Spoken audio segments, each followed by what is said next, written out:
Welcome to future zone academy.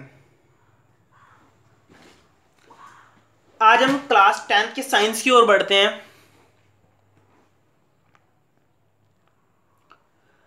Class 10th में हमारा science का जो चैप्टर चल रहा था धातु एवं अधातु, आज हम उसके चैप्टर के पार्ट 2 को बनाने जा रहे हैं।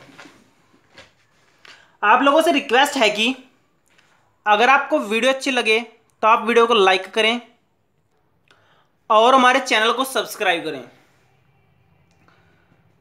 और आप वीडियो को बिल्कुल भी स्किप न करें और शुरू से लेकर लास्ट तक देखें ताकि आपके प्रत्येक कॉन्सेप्ट अच्छे से कवर हो सकें और आपको प्रॉब्लम ना हो, क्योंकि स्किप करने से बहुत सारी चीज़ें बिल्कुल भी समझ नहीं आ पाती।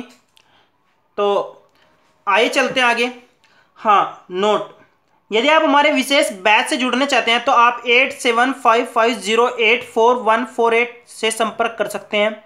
इसमें विशेष क्या है, इसमें आपको स्पेशल नोट्स दिए जाएंगे।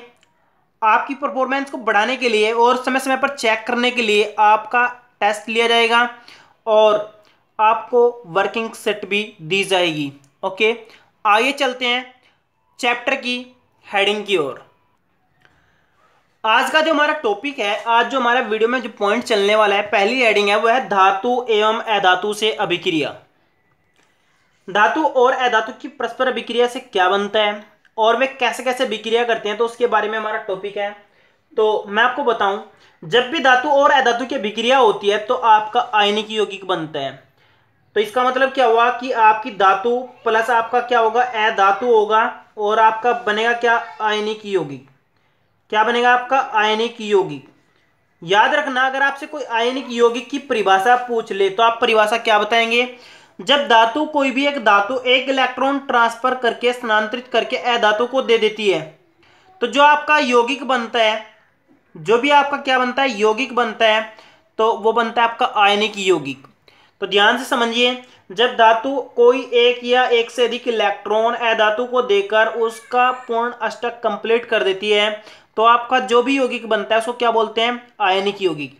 एग्जाम्पल से समझने का प्रयास करते हैं। मान लो हमारे पास एक धातु है Na, इसका परमाणु क्रमांक होता है 11, तो 281 इसका क्या होगा, इलेक्ट्रॉनिक विन्यास होगा। तो आप देख रहे हैं कि इसके पास एक इलेक्ट्रॉन फालतू है, क्योंकि जो अष्टक पूर्ण करने की बात होती है तो सबसे लास्ट वाली सेल में कितने इलेक्ट्रॉन मांगता है, 8। अब हम क्लोरीन पर विचार करते हैं। क्लोरीन का परमाणु क्रमांक होता है 17, यानी 287। तो आप देख रहे हैं इसको अपना 8 पूरा कंप्लीट करने के लिए एक इलेक्ट्रॉन चाहिए होगा।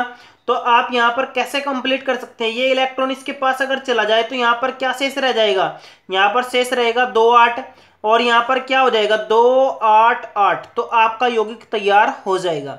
तो कैसे बनेगा यौगिक, Na प्लस होगा और प्लस आपका क्या होगा, Cl माइनस होगा।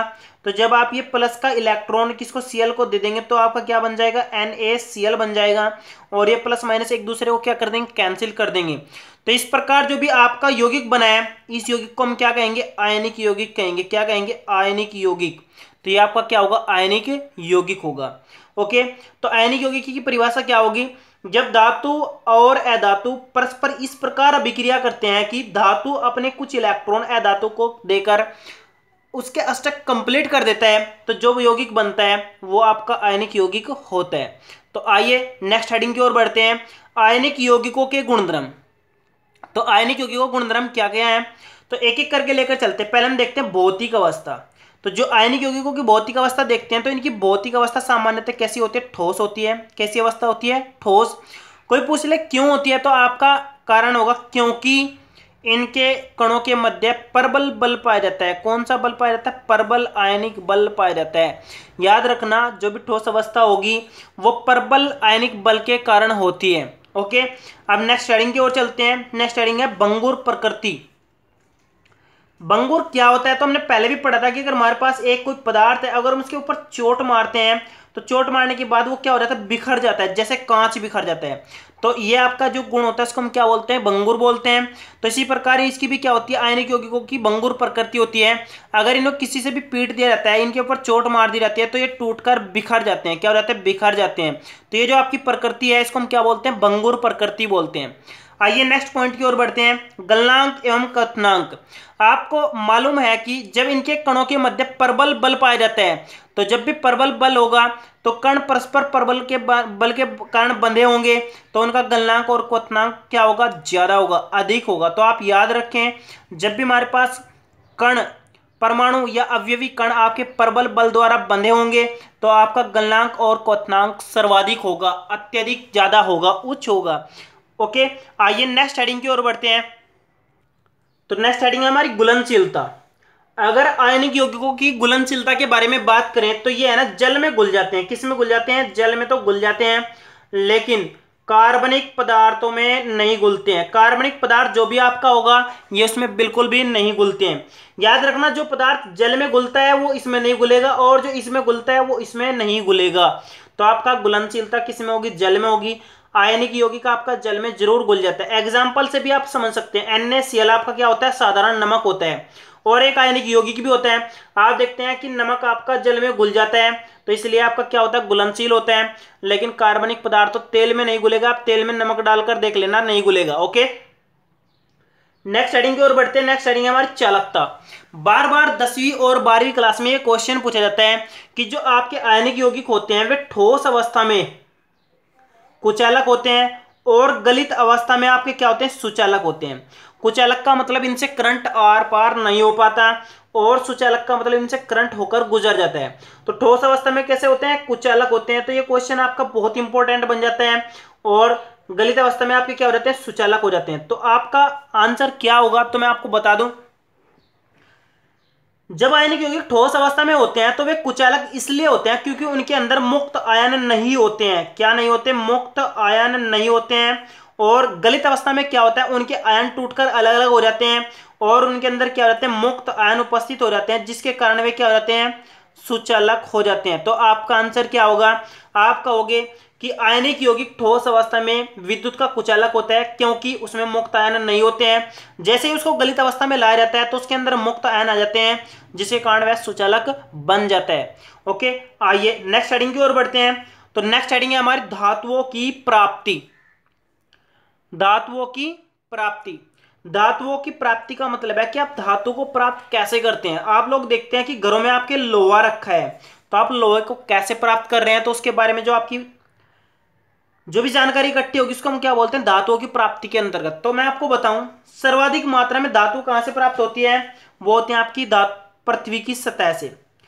पृथ्वी की सतह से आपकी धातुएं प्राप्त होती हैं, और सर्वाधिक मात्रा में पृथ्वी की सतह पर ही धातुएं उपस्थित होती हैं। तो उसके बाद देखते हैं, अगर हम इनके धातु के स्रोत की बात करें तो इनके स्रोत दो प्रकार में बांटे गए, एक तो खनिज, और दूसरा आपका क्या होता है, अयस्क। खनिज आपका वो स्रोत होता है जिसमें कोई भी धातु आपकी पाई जाती है और उचित मात्रा में नहीं पाई जाती। जैसे कि मैं एक एग्जांपल लेता हूं, आप देखते हैं खेत में लाल मिट्टी पड़ी है, तो आप कह सकते हैं कि लाल मिट्टी क्या है, तो लोहा है, यानी उसके अंदर क्या है, लोहा है। तो आप कह सकते हैं कि लोहे का खनिज लाल मिट्टी होगी। ओके, क्योंकि आप लोहा उससे प्राप्त कर सकते हैं, चाहे आप थोड़ा करो चाहे ज्यादा करो, लेकिन उचित मात्रा में प्राप्त नहीं कर सकते, तो इसलिए वो आपका क्या है, खनिज है। खनिज आपका क्या होगा, एक ऐसा तत्व, ऐसा पदार्थ होगा जिसमें कोई पदार्थ या कोई धातु कुछ ना कुछ पाई जाती हो, उचित मात्रा में नहीं पाई जाती लेकिन कुछ ना कुछ जरूर पाई जाती है। अब बात करते हैं अयस्क की। अयस्क वे पदार्थ होते हैं, वे खनिज होते हैं, ये स्पेशल एक हम कह सकते हैं कि वे खनिज होते हैं जिनके अंदर कोई धातु उचित मात्रा में पाई जाती है, उचित मात्रा में पाई जाती है। यानी कि अगर आप चाहते हैं तो अयस्क से जितना चाहे उतना पदार्थ, उतनी धातु निकाल सकते हैं। मैं कहूं कि आपको एल्युमिनियम प्राप्त करना है तो एल्युमिनियम का अयस्क देखिए आपका क्या होगा, बॉक्साइट होगा। तो आप कह सकते हैं कि बॉक्साइट से अगर आप 10 क्विंटल एल्युमिनियम प्राप्त करना चाहते हैं तो आप 10 क्विंटल प्राप्त कर सकते हैं। अयस्क वे खनिज होते हैं, ये भी एक विशेष प्रकार के क्या होते हैं, खनिज होते हैं, जिनसे आप जितनी मात्रा में धातु चाहते हैं उतनी प्राप्त कर सकते हैं, लेकिन खनिज से आप उतनी मात्रा में धातु प्राप्त नहीं कर सकते। ओके, आइए खनिज तथा अयस्क में अंतर देखते हैं। तो आपके खनिज तथा अयस्क में क्या क्या अंतर होते हैं उनके बारे में बात करते हैं। तो आप जब भी कम से कम अंतर की बात करें तो कम से कम अंतर आप 3 लिखा करते हैं, क्योंकि क्वेश्चन अगर आपका 4 नंबर का भी आता है तो आप 3 लिख करके अपनी नंबर प्राप्त कर सकते हैं। तो यहां पर मैं आपको बताता हूं, जो पहला आपका क्या होगा, खनिज तथा अयस्क में अंतर। तो जो आपके खनिज होंगे मैं इस साइड में लिख लेता हूं, और जो आपके अयस्क होंगे तो आपके इस साइड में कर लेते हैं। तो आप यहां ध्यान दीजिए, खनिज आपका होगा उन प्राकृतिक पदार्थों को जिनमें धातु उनके यौगिक के रूप में पाई जाती है, वे आपके क्या होंगे, खनिज होंगे। एक बार और रिपीट कर देता हूं, वे पदार्थ आपके खनिज होंगे जिनमें कोई धातु आपकी पाई जाएगी। ओके, और वे खनिज आपके क्या होंगे, ऐसे होंगे जिनमें उचित मात्रा में कोई धातु पाई जाएगी। उचित मात्रा का मतलब आप निश्चित मात्रा में निकाल सकते हैं। ओके, दूसरे पॉइंट की ओर बढ़ते हैं।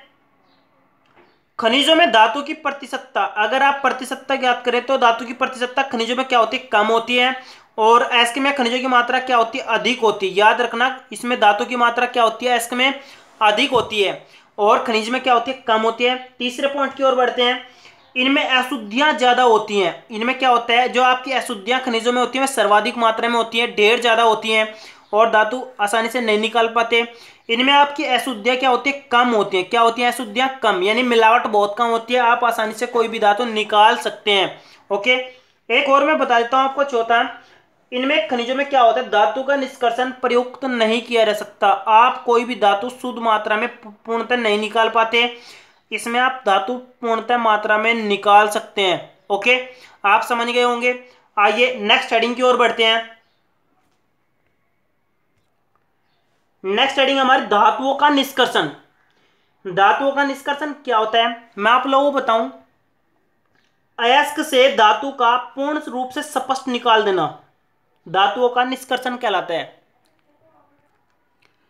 एक बार और ध्यान दीजिए, अगर आपके पास कोई अयस्क है और उस अयस्क से आप किसी भी धातु को निकाल रहे हैं, शुद्ध रूप में निकाल रहे हैं, तो जो भी आपकी क्या होगी, प्रक्रिया होगी, उस प्रक्रिया को आप क्या कहते हैं, उस प्रक्रिया को आप धातु का निष्कर्षण कहते हैं। इसका मतलब हुआ, अयस्क से किसी धातु को प्राप्त करने के लिए जो भी प्रक्रिया अपनाई जाती है उसको हम क्या बोलते हैं, धातुओं का निष्कर्षण कहते हैं। नेक्स्ट वीडियो में हम इसी के बारे में चर्चा करेंगे और ये पॉइंट भी आपका वेरी वेरी इंपॉर्टेंट है, आप नेक्स्ट वीडियो को बिल्कुल भी मिस मत कीजिए। और वैसे तो मैं आपको बताऊं, आप फर्स्ट और सेकंड वीडियो को बिल्कुल भी मिस नहीं कीजिए क्योंकि दोनों इंपॉर्टेंट हैं। ओके, अगर आपको वीडियो अच्छी लगे तो आप वीडियो को लाइक करें और हमारे विशेष बैच से जुड़ने के लिए अप्लाई करें। Thank you.